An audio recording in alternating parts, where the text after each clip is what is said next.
뭐 다른데 뭐 2023년 떨어진다, 2025년 떨어진다 이런 이야기 했을 때 금리 인상되기 시작하면은 금방 결과가 나올 것이다. 사실 3월부터 떨어지는 조건 중에서 지금 하나가 약간 어긋나서 바로 효과가 안 나올 뿐이죠. 그때 자영업자들 대출 연장 유예해 준 거, 그게 9월까지 또 한 번 유예되지 않고 3월에 정상적으로 시행되었다면은 공시가격, 그리고 DSR 규제, 대출 연장 유예 종료, 이거 3개로 인해서 벌써부터 효과가 나왔을 것이다. 그렇지 않더라도 올해 내로 이제 하락할 것이 보이고 있죠.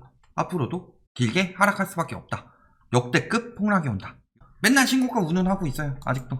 압구정, 강남, 서초, 한남에서 신고가 행진. 한남도 이거 그들만의 리그죠. 41.45. 그런 거 자꾸 들고 온다. 팔자는 많아지지만 서울 초고가는 신고가다. 신고가 행진 지속. 매물 쌓이는데 신고가 속출. 혼돈의 부동산. 한남도일 자꾸 갖다 붙여요. 자, 근데 진짜 그런 상황이에요? 기사 나왔죠? 억소리 나게 떨어진다. 강남 음마 24억 5천에서 23억 2천으로 1억 3천만원 떨어졌죠. 청담 자이 35억에서 32억 5천으로 3억 5천 떨어졌다. 서초 5차 2편한 세상 20억에서 18억 3천으로 1억 7천만원 하락했다. 지금 뭐 층수 이야기할 건덕지 하나도 없죠. 맨날 이런 거 가지면 층수가 저층이라 고층이거나 동층이었죠 지금까지. 그리고 뭐 강남은 안 떨어진다. 강남 서초죠 지금. 청담동, 서초동, 대치동 핵심 지역들이죠. 자, 용산, 마용성의 용산 웰치타워 12억 2,500에서 10억 6천 됐죠? 그 다음에 행당 한진타운, 여기 성동구죠. 14억 7천에서 14억 3천으로 떨어졌다. 상계주공, 노원구죠. 노도광 6억 2천에서 5억 5천으로 7천만원 떨어졌다. 다 지금 떨어진 신고가들이 나오고 있죠. 그 전에 그런 이야기 많이 있었었죠. 절반이 신고가다. 아직 계속 상승한다. 절반이 신고가라는 얘기는 나머지 절반이 떨어지고 있었다는 얘기예요. 이 신고가도 말이 신고가지 타이기록 이런 것도 다 신고가로 쳤죠. 17억이 신고가였는데 그 뒤에 또 17억 거래됐으면은 타이 기록이지만 신고가는 신고가니까 나머지 절반은 떨어지는 게 맞는 거죠. 그런데 그런 기사들 안 나오고 있는데 이번에 떨어진다. 이 여론이 왜 나오고 있을까요? 급매물 나오고 있으니까 사라. 5월까지 빨리 사라. 이런 여론 만들고 있는 거죠. 이런 상황에서 더 살 수가 없습니다. 왜? DSR 40% 적용, 가계대출 더 쪼일 수밖에 없죠. 차주별 40%. 이게 의미하는 게 뭐예요? 앞으로 대출받기 굉장히 어려워진다. 여기다가 원금도 갚으라고 그러죠. 원리금으로. 이자 탄식. 귀투로하지 말든가. 원리금에다가 차주별 들어간다. 그렇다면 무슨 소리예요?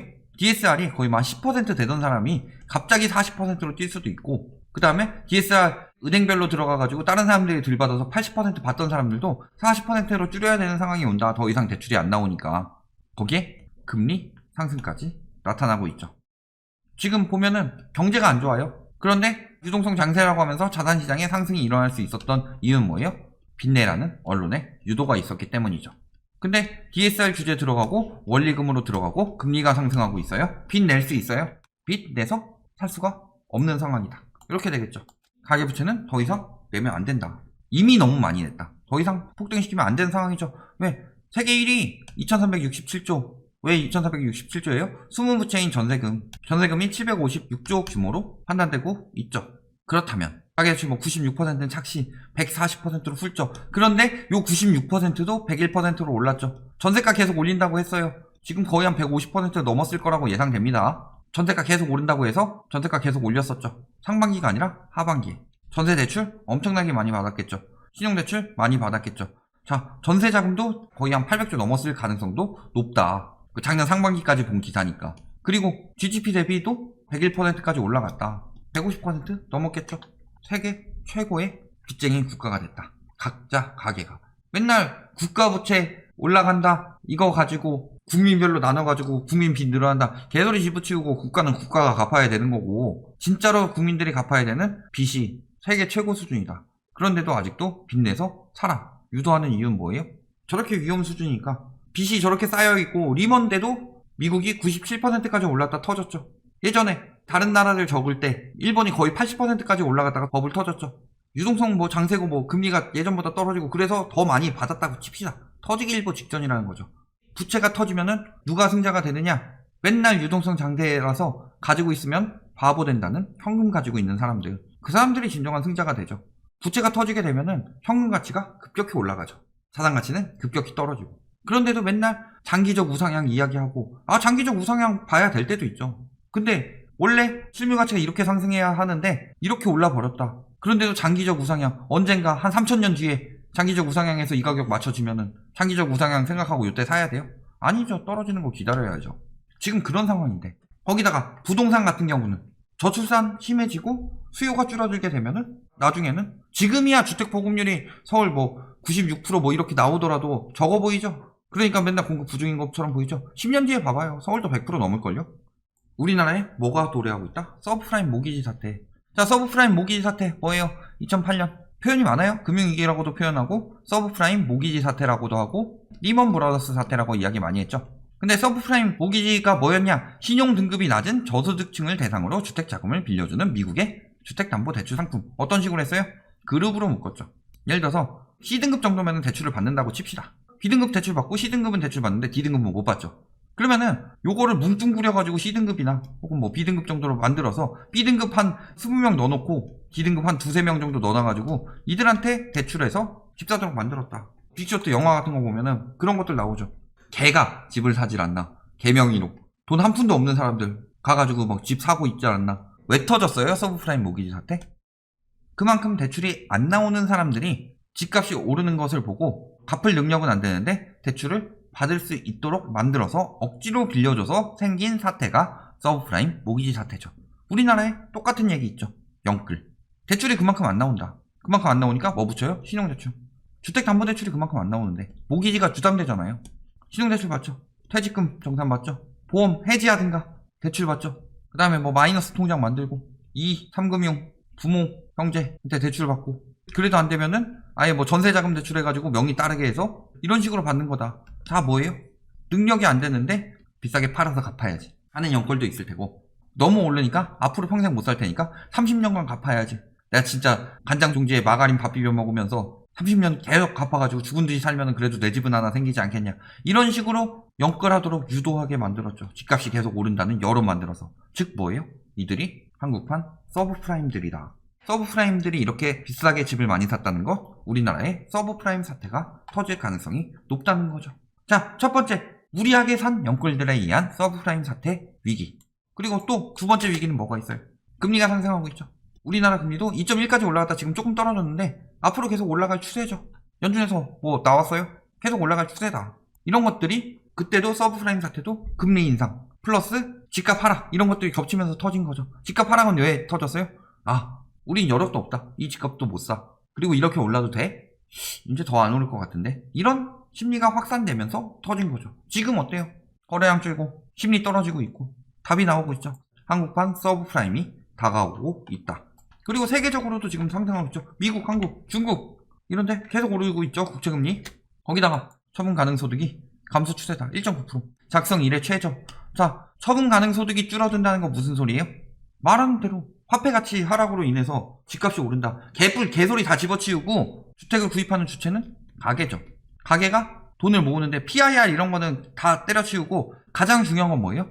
처분 가능 소득이죠. 뗄 거 다 떼고 비소비 지출 다 떼고 실질적으로 내가 쓸 돈이 얼마나 되느냐? 실질적으로 내가 쓸 돈이 1.9% 증가했어요. 근데 집값이 1.9% 증가했어요? 그렇고서 물가 상승에 비해 크지 않다. 아직 저평가다. 물가 상승, 화폐 가치 하락으로 오르는 거다. 개소리 집어치우고 가게가 얼마나 지금 가게에 돈이 돌고 있느냐. 처분 가능 소득이 통계 작성 이래 최저래요. 비소비 지출이 늘었기 때문이죠. 비소비 지출이 왜 늘었어요? 이자 플러스 세금. 근데 문제는 처분 가능 소득은 1.9% 증가했는데 지난해죠. 근데 식품 물가 이런 거 보세요. 엄청나게 폭증하고 있죠. 엔겔지수 엄청나게 높아지고 있죠. 실질적으로 쓸 수 있는 돈은 다 허리띠 졸라매서 소비 안 하고 늘어나고 있는 거죠. 조금 늘었다는 건데. 그런데 문제는 뭐예요? 소비 안 하고 가게에서 사용할 수 있는 유동성이 조금 늘었다고 치더라도 소비가 안 도니까 앞으로 가게에 돈이 점점 더 들어가기 힘들어질 것이다. OECD 평균보다 안 나오는 처분 가능 소득 증가를 가지고 유동성 장세라고 하고 있어요.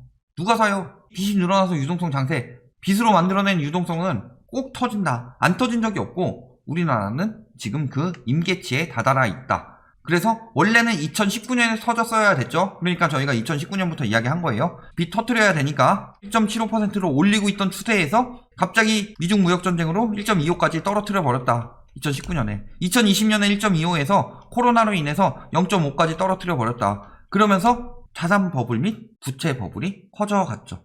이번에 터지면 더 위험하죠. 그런데 여기서 더 낮출 가능성이 있어요? 절대 없죠. 미국도 지금 인상을 고려하고 있는데 거기다가 우리나라는 투기꾼들도 많습니다. 투기꾼들이 이제 진짜 위험해졌죠. 자, 한국 가계총자산 중 부동산 비중 51.3%로 5개국 중 1위. 거주주택의 부동산 비중은 선진 4개국 평균인 4.0%의 3.4배 수준이었다. 보유한 비율도 32.2%로 호주, 미국, 영국, 네덜란드보다 훨씬 높았다. 이들은 왜 많이 투자 못해요? 월세를 예를 들어서 200만원 받아요. 근데 월세 200만원 받으면 2,400이죠? 이자 한 2,000 내요. 그런 상황이라면 400 정도 이익 봐가지고 하고 있는데 갑자기 세금이 올라가서 2,600까지 뛰어버린다. 그럼 이 사람들 다 망하는 거죠. 그러니까 진짜로 자금력 있는 사람, 대출 많이 안 받고 이런 사람들이 집을 많이 사가지고 매입해서 월세 넣는데 우리나라 같은 경우는 전세 넣죠. 들어오는 돈 없지만 나갈 돈도 없어요. 일단 나갈 돈 뭐밖에 없어요? 보유세. 근데 이번에 보유세가 폭탄이 떨어지죠. 그러니까 다주택자들 망하는 게 핵심이 보유세다. 9.13 때 왜 떨어졌어요? 금리 올리고 보유세 올리고 하니까 다주택자들 뚝뚝 떨어지는 거죠. 금리 올라가면 전세도 비싸게 구하기 힘들어지는데 그런 상황인데 아직도 다주택자들은 버틸 거래요. 버티세요. 얼마나 버티나. 그러니까 우리나라만 저런 미친 부동산 심리를 가지고 있다. 그러면서 집값은 얼마나 올랐어요? 얼마 안 올랐다고 하는데 지금 보면은 세계적으로 집값 서울 대한민국 13위. 이것도 가격 대비 소득 비율로 한 거고 실질 가격으로 보면은 3위. 핵심 도시들만 나온 거지만 이 정도 수준이죠. 어마어마하게 비싸다는 거죠. 그런데도 우리나라 집값은 그렇게 비싼 것이 아니다. 아직 더 오를 여력이 있다. 개소리죠. 아직 더 오를 여력이 있어 보여요? 비정상적으로 가계부채가 늘어나고 투기꾼들의 부동산 비중도 엄청나게 높아졌다. 그런데 금리 올라가고 대출 한도 줄어드니까 영끌들 굉장히 위험해지기 시작했고 다주택 투기꾼들은 보유세 올라갔다. 영끌들 위험해지고 있으면 얼마나 버틸 수 있느냐. 금리 올라가면 전세가 떨어질 텐데. 그런 와중에도 작년에 엄청나게 호도해서 주요국 1위 됐죠. 100개 도시 중 서울이 3위죠. 지금 고가주택 집값 상승률 주요국 1위고 주요국 중에서 더 가파르게 뛰었다. 국뽕할 일이죠. 결론 뭐예요? 집값 거품이 어떻다? 집값 거품은 세계 최고다. 자, 우리나라 1등 많이 합니다. 가계부채도 전세보증금까지 포함하면 압도적인 세계 최고죠. 부동산 투기 비중도 세계 최고다. 거품이 아니라고 말하는 인간들, 업자들만 거품이 아니라고 하죠. 건설사들, 은행에서 부동산 업계 해가지고 돈 빌려줘가지고 담보가치 떨어지면 안 되는 인간들, 부동산 학과 교수라는 교수형들, 업자들, 유튜브도 지금 다 업자들 천지죠. 지들 돈 벌어 처먹으려고 수십 년간 지금 하우스푸어 만들어서 인생을 나락으로 떨어뜨리고 있는데도 죄책감 하나도 없죠. 그러면서 오히려 저희 비난하고 있죠. 왜? 지들 돈 벌어 처먹는데 방해되니까. 사기쳐가지고 돈 벌어야 되는데 이거 사기다 라고 알려주고 있으니까 비워 죽겠죠. 근데 그 영향 중에서 금리 그리고 낮은 보유세가 문제였는데 요거 둘 다 올라가고 있죠. 그 다음에 바젤3로 인해서 규제 강화되고 있죠. 잠재적 수요인 인구 출산율 줄어들고 있죠. 역대 최고의 거품 그리고 장기적으로 역대 최고의 침체 딱 예상되어 있는 상황 아니에요? 그런데도 우리나라는 일본과 다르다. 서브프라임 사태랑은 다르다. LTV가 50%로 제한돼서 영끌하고 있는데 한국판 서브프라임 사태가 닥치고 있고 버블 시기의 일본 때보다 못지않은 상승률과 더 위험한 지표들이 나타나고 있다. 그럼에도 불구하고 지금 사세요 라고 말한 말에 넘어가게 되면 어떻게 되는 거예요? 평생 빚의 노예가 되든가 아니면 모아둔 거 다 날리고 파산하든가 둘 중에 하나의 길만 남아있을 뿐이다. 여기까지 말씀드리겠습니다.